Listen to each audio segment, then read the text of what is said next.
વડોદરા શહેર પોલીસનો નવતર પ્રયોગ, જેમાં ડીસીપી ઝોન 4 દ્વારા વાહન ચાલકોની સેફટી માટે સેફટી ગાર્ડ લગાવવામાં આવ્યા। ફતેપુરા 4 રસ્તા પાસે સિટી પોલીસ સ્ટેશનનો સ્ટાફ જોડે રહી આ કાર્યક્રમ યોજાયો હતો। ડીસીપી ઝોન 4 દ્વારા વાહન ચાલકોની સેફટી માટે સેફટી ગાર્ડ લગાવવામાં આવ્યા। ફતેપુરા 4 રસ્તા પાસે સિટી પોલીસ સ્ટેશનનો સ્ટાફ જોડે રહી આ કાર્યક્રમ યોજાયો હતો। વાહન ચાલકોને તેમજ જનતાને અપીલ કરવામાં આવી કે ચાઇનીઝ દોરીનો પ્રતિબંધ હોવા છતાં લોકો વાપરી રહ્યા છે તો તે ન કરવું જોઈએ। ફતેપુરા વિસ્તારમાં આવેલ પતંગ બજારમાં પણ ચેકિંગ હાથ ધરવામાં આવ્યું હતું।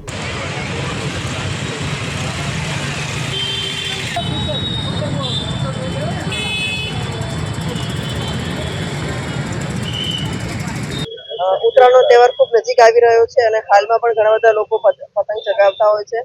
એ દોરાના કારણે ઈજા પણ પહોંચે છે, લોકોના જીવ પણ જાય છે। ચાઇનીઝ દોરીના કારણે તો ગંભીર ઈજાઓ પણ થઈ શકે છે અને મૃત્યુ પણ થયેલા છે। જે દોરી પર પ્રતિબંધ મૂકવામાં આવેલો છે અને હાલમાં પણ અમે લોકો દોરીના કેસો કરવા માટે અને ચેકિંગ માટે જઈ રહ્યા છીએ, મારી ટીમ।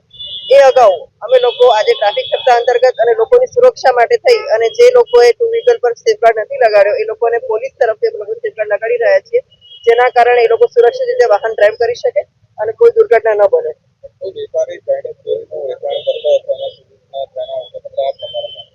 એમાં ખૂબ કડકમાં કડક કાર્યવાહી કરવામાં આવશે, કારણ કે એ દોરી પર પ્રતિબંધ મૂકવામાં આવે છે અને દોરીના ઉપયોગથી લોકોની જાનની પણ જઈ શકે છે, ઈજા થાય એટલે જીવને લીધા થાય છે, એના કારણે કે લોકોનું મૃત્યુ સુધી પણ થઈ શકે છે। એટલે એ દોરીનો પર લોકો ચેરિટેબલ ઉપયોગ ન કરે માટે અમે અપીલ કરી રહ્યા છીએ કે ચાઇનીઝ દોરીનો ઉપયોગ ટાળો અને જે આપણે પરંપરાગત દોરી હોય છે એનો જ તમે ઉપયોગ કરો ઉત્તરાયણના તહેવાર માટે।